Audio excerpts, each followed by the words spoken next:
ABC Listen. Podcasts, radio, news, music and more. Life's a lottery anyway, and I just don't see any point in trying to turn it into a series of multis. That's good. We should put that on a T-shirt and sell it. That is Shaun Micallef on his new TV series, Going for Broke. Do you know Australians lose more than $30 billion annually gambling? More than 8 of that is on sports gambling. 8 billion. There's 22 million adults in Australia. So if everyone over 18 was on the punt, they'd be losing $363 a year. Lucky cost of living is so manageable right now. We love a punt. For the so-called lucky country, though, we lose a lot. So why do we love sports gambling? We're asking Micallef. I'm Patrick Stack. This is ABC Sport Daily. Shaun Micallef's new show, Going for Broke, examines Australia's love of gambling. Shaun, by definition, love is a good thing, but losing money is bad. So what is it like making a show where you're explaining to Australians that their love is deeply corrupted? Is it a bit like telling a good friend that their wife or husband is just plain awful? Yeah, you got to be careful, because you know that if you say that and they split up and you say all those things, that then they get back together in a couple of weeks' time and, you know, you're not invited to the barbecues anymore. So I had to be very careful, because I guess I didn't really have an opinion either way about gambling. I certainly had no moral judgment about it. I'm not, banging a drum dressed as a Salvation Army officer, singing Bringing in the Sheaves. And it wasn't anything like that. I guess I was curious as to what it was that meant that it floated some people's boat, the idea of gambling, like the tension, the suspense, I guess, between placing the bet and getting the result is the thing that people love. I mean, obviously, if you win, you love that bit, but it's the addictive thing, I think, is that rush of adrenaline and endorphins during the race. It's the thrill of that. I just worry too much, so it doesn't do it for me. And other people, they don't care either way, and then other people, love it a bit too much. So it's a story for everybody, because we all know somebody who might have had some trouble, I suppose. That should concern us. We're a sports podcast, so we're sort of intrinsically drawn to the sports element of it rather than the sort of pokies element of it. And it was, at times, watching it, like having a giant mirror held up to yourself. Like there are parts of it that I found challenging in the sense that, like, I've got a punting group and it's become a crucial piece of like connective tissue from a social point of view. And it's probably not that healthy. Like, was that something that you saw over and over again making the show? So your group, is this betting through an app? Yes. That's interesting. And what about the podcast? Do you find that over the years the language has changed a bit? So when you talk about sport, you're often using the language of betting. It's increasingly intrusive, the nature of betting. It becomes sometimes the whole point of watching a game is not so much that you're invested personally in a team you barrack for, but because you got some money riding. No, but it's exciting, Like, because then if you win, you're like really excited, I guess. So you get the winning feeling. What if there's money? Yeah. Right. I think that's the major change. That's the thing I've noticed the most. And I was curious about your experience, whether you feel it's changed as well. Don't even think about it. Just, do you feel that it's changed and moving towards the point where gambling and the sport itself is inextricably connected? I'd like to think that I've been able to keep it pretty professional, like from a podcasting standpoint, but I have worked in the sports broadcasting industry for both the ABC and externally for 2 decades. And I feel like I've been a frog in boiling water, or like a punter drowning in multis. It's been a slow burn. Like, as an outsider, did you feel as though there was a moment in the series that drove home the connection between sport and gambling and how entwined they are?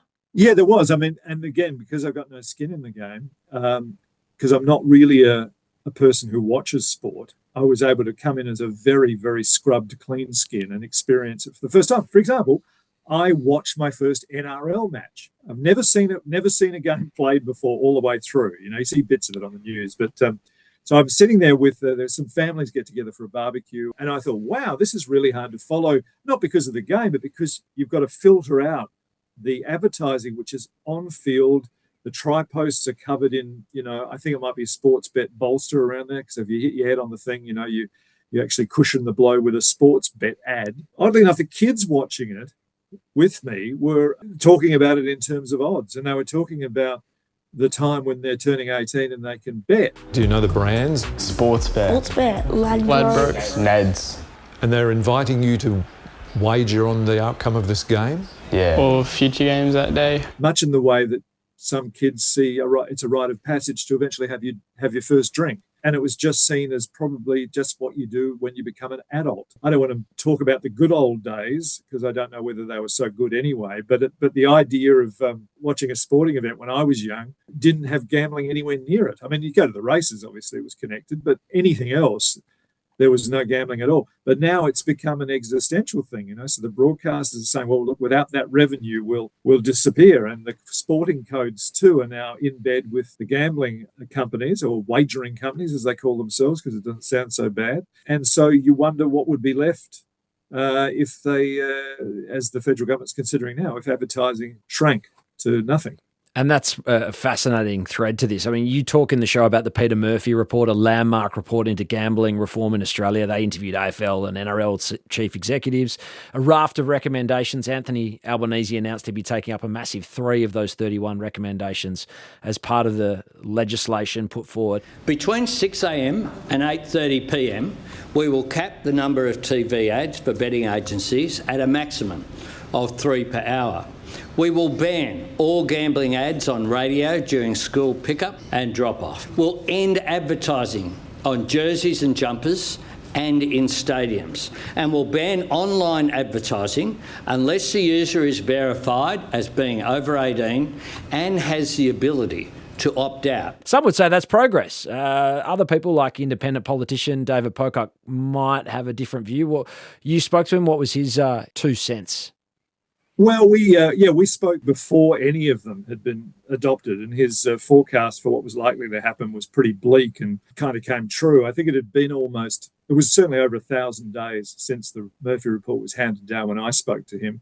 It's probably been 6 months, I think, since we spoke. And 1.5, 2 recommendations, which are currently going through the Parliament and will be discussed. And, there'll be certain parts of the process that will hopefully intensify those changes, and there'll be other parts which will dilute it. But because it's a communications portfolio that's dealing with it, they have fewer levers than if it was a health department issue. And it's certainly the top line of the Murphy report is that addiction and the problems associated with gambling is a health issue rather than simply a issue for the Department of Communications. The good thing about responsible wagering, if you happen to be a gambling operator, is that it has a tendency to imply that people who can't control their gambling are irresponsible. But in fact, it's not about individuals who are weak-willed, it's about products that are extremely addictive. So it'd be nice if we moved. It's a baby step, and that's good. I think that's a good thing. I wouldn't be being too cynical about it. It'll just take some time. It's just a pity that, and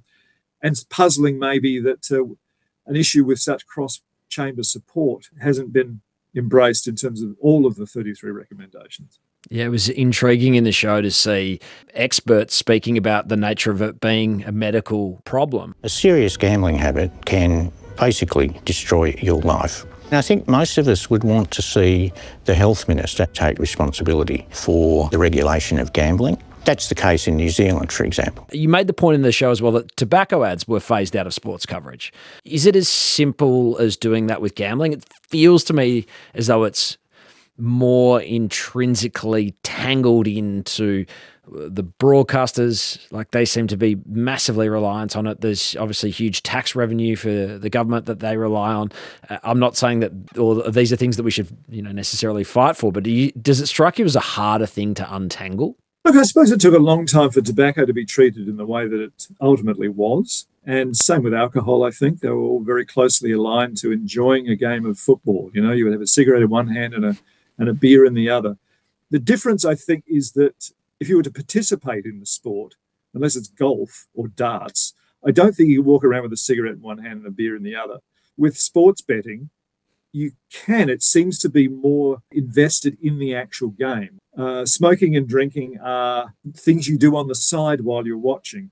And you may end up connecting the process of watching a game with the idea of having a beer in one hand and a cigarette in the other. But with gambling, you're right in the thick of it. The result is important in terms of you participating in wagering. The other thing that's different, I suppose, is if somebody's affected by alcohol to a degree that is damaging, you can kind of see it. You can see the problem into the room and stagger over and collapse into a chair. With gambling, particularly online gambling, you don't notice it as much, and can be a very solitary experience, and you can't smell it on someone's breath, and you can't see it in the way that they're walking around. So usually when it becomes a problem that has to be dealt with by a bunch of friends and relatives, you're really in the thick of it. You're in a lot of trouble by that stage. And usually the only reason people know is because you've asked for help, and it's because you've run out of money, or you've bet the farm, or you've lost your partner in a marriage.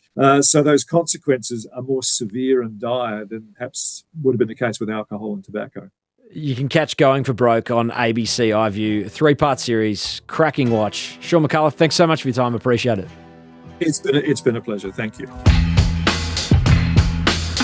Headlines. A big day in the NRL. Kieran Foran has made the rare jump from caretaker coach to full-time, lockdown for the next 3 seasons with Manly. That's the end of 2029. He's so young that his new contract will expire before he turns 40. Given the club has won 7 from 9 games under his watch, it seems like a reasonable course of action for the Sea Eagles. Elsewhere, PNG has landed another strong recruit. Connor Watson has been locked down for 2 years from 2028. But, plot twist, next year he will go to the St George Illawarra Dragons for a bridging season. The Rooster has played 5 games of Origin, is notoriously a strong leader and can play hooker, lock or in the halves. The Chiefs have now Alex Johnson, Jerome Luai and Watson.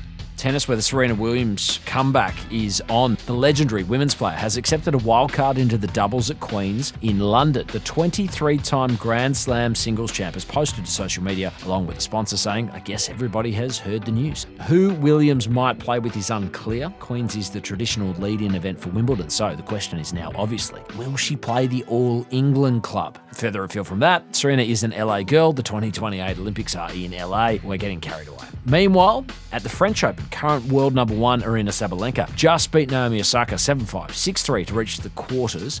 In the men's draw, only 2 of the remaining 8 blokes are inside the world top 5. Felix Auger-Aliassime is 4th, and Alexander Zverev is ranked 2. Brazilian young gun João Fonseca is one to watch. He is on an absolute tear. I'm Patrick Stack. This is ABC Sport Daily, produced by Poppy Penny.